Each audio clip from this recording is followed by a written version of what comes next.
Assalamualaikum warahmatullahi wabarakatuh. Perkenalkan, nama saya Mutia Anggun Paradipa dari kelas C dengan NIM 22030 55020 41. Baik, di sini saya akan menjelaskan alur-alur PAGT, yang dimana langkah pertama adalah membangun dasar-dasar konseling, yang dimana sasaran utama dari langkah ini adalah klien dapat menjelaskan masalahnya, keprihatinan yang dimilikinya, serta alasannya berkunjung. Hubungan terapeutis dibangun pada langkah pertama ini.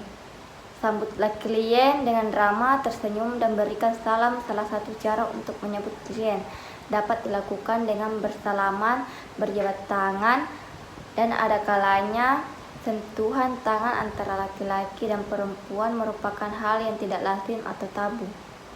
Bila demikian, berjabat tangan tidak perlu dilakukan, cukup dengan berdiri sambil tersenyum atau menganggukkan kepala dan dilanjutkan dengan memberi salam. Selanjutnya, persilahkan klien untuk duduk dan upayakan klien merasa nyaman. Upayakan posisi sama tinggi atau sama-sama duduk di kursi, dan singkirkan penghalang yang ada di hadapan yang dapat mengganggu proses konseling. Perkenalkan nama Anda sebagai konselor dan beri waktu klien untuk menceritakan identitas dirinya. Dan catat bila belum ada dalam status seperti nama, umur, alamat, pekerjaan, dan lain-lain. Langkah yang kedua adalah menggali permasalahan dengan pengkajian gizi. Konseling gizi merupakan suatu proses yang di dalamnya terdapat kegiatan pengumpulan, verifikasi, dan intervensi data yang sistematis.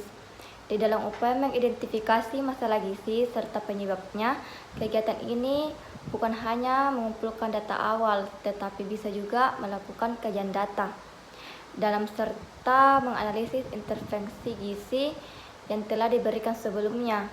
Tujuan kegiatan ini adalah untuk mendapatkan informasi atau data yang lengkap dan sesuai dengan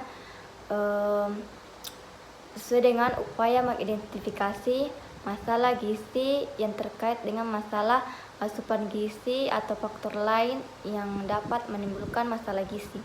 Adapun komponen dalam pengkajian data antropometri, pengukuran dan pengkajian data antropometri merupakan hasil pengukuran fisik pada individu. Pengukuran yang umum dilakukan antara lain tinggi badan atau panjang badan, berat badan, tinggi lutut, lingkar lengan atas, tebal lemak, lingkar pinggang, dan lain sebagainya. Kecepatan pertumbuhan dan kecepatan perubahan berat badan juga termasuk data yang dinilai dalam aspek ini. Dengan mengaitkan dua ukuran, akan didapat indeks yang akan memberi informasi mengenai kondisi status gizi seperti indeks massa tubuh.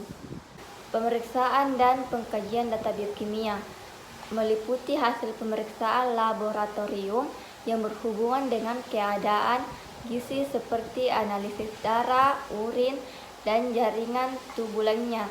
Hasil analisis memberikan informasi yang bermanfaat mengenai status gizi dan memiliki peranan dalam menegakkan diagnosis dan intervensi gizi. Beberapa parameter biokimia antara lain kadar albumin, asam folat, serum glukosa darah, dan lain-lain. Pemeriksaan dan pengkajian data pemeriksaan klinis dan fisik. Pengumpulan serta pengkajian data pemeriksaan fisik dan klinis meliputi kondisi kesehatan gigi dan mulut, penampilan fisik secara umum, misalnya seseorang anak balita tubuhnya terlihat sangat kurus, rambut pudar dan mudah dicabut. Kondisi ini merupakan tanda-tanda gizi buruk. Adapun riwayat makan, kajian data riwayat makan yaitu pengkajian kebiasaan makan klien secara kualitatif dan kuantitatif. Secara kualitatif diukur menggunakan formulir food frequency.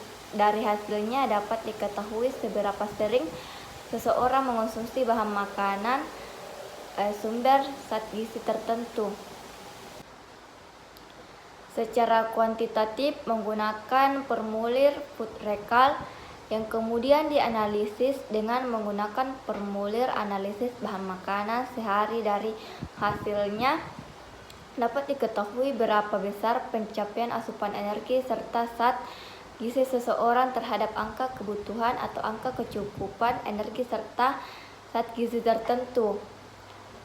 Jenis dan jumlah makanan yang dikonsumsi diukur menggunakan model makanan food model dan selanjutnya dianalisis zat gizinya dengan menggunakan daftar analisis bahan makanan atau bahan makanan penukar.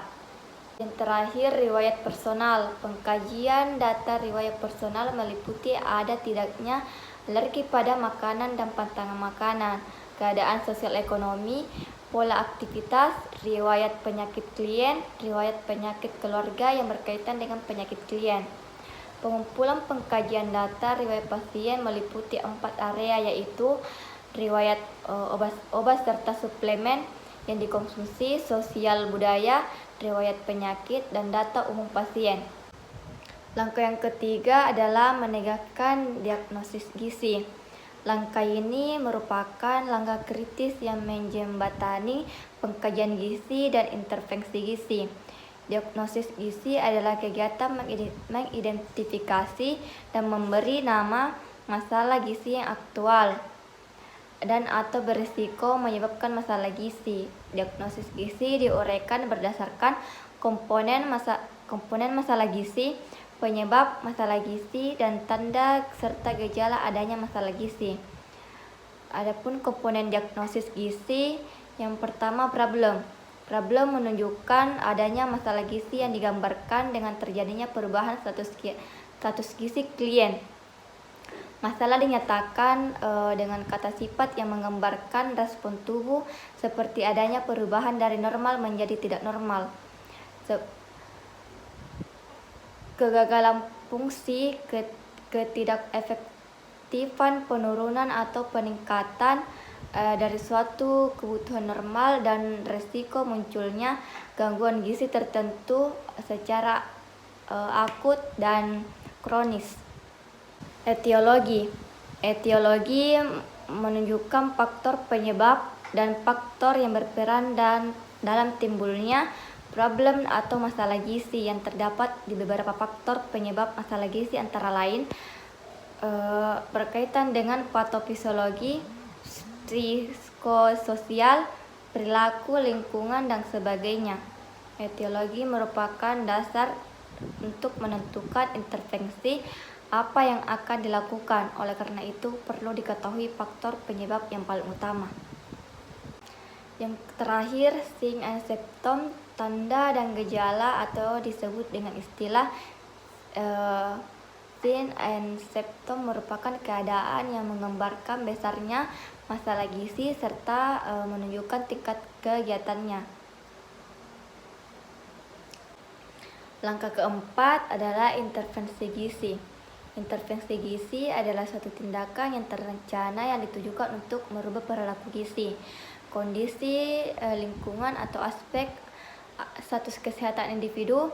Tujuan intervensi gizi adalah mengatasi masalah gizi yang mengidentifikasi melalui perencanaan dan penerapannya terkait perilaku, kondisi lingkungan, atau status kesehatan individu, kelompok atau masyarakat untuk memenuhi kebutuhan gizi klien. Adapun langkah-langkah perencanaan diantaranya, yang pertama, menetapkan prioritas diagnosis gizi berdasarkan derajat kegiatan, masalah, dan keamanan dan kebutuhan pasien. Yang kedua, mempertimbangkan paduan medical nutrition. Yang ketiga, menyusun rencana asuhan dengan pasien. Yang keempat, menetapkan tujuan yang berfokus pada pasien. Yang kelima, merancang prefleksi diet. Yang kelima, ada monitoring dan evaluasi gizi. Tujuan monitoring dan evaluasi gizi adalah mengetahui tingkat kemajuan pasien, apakah tujuan atau hasil yang diterapkan telah tercapai. Cara monitoring dan evaluasi yaitu monitoring Monitoring perkembangan, mengukur hasil dan mengevaluasi hasil. Kegiatan monitoring dan evaluasi dipilih indikator. Indikator yang dimonitor dengan indikator pada asesmen gizi, kecuali riwayat personal. Kesimpulan dari hasil monitoring dan evaluasi, contoh hasil monitoring antara lain aspek gizi, aspek status klinis dan kesehatan, aspek pasien dan aspek pelayanan kesehatan. Yang keenam adalah mengakhiri konseling, seperti mengakhiri sesi konseling dalam satu kali pertemuan atau mengakhiri suatu proses konseling dari beberapa kali pertemuan. Sekian dari penyampaian materi dari saya, kurang dan lebihnya mohon dimaafkan. Wassalamualaikum warahmatullahi wabarakatuh.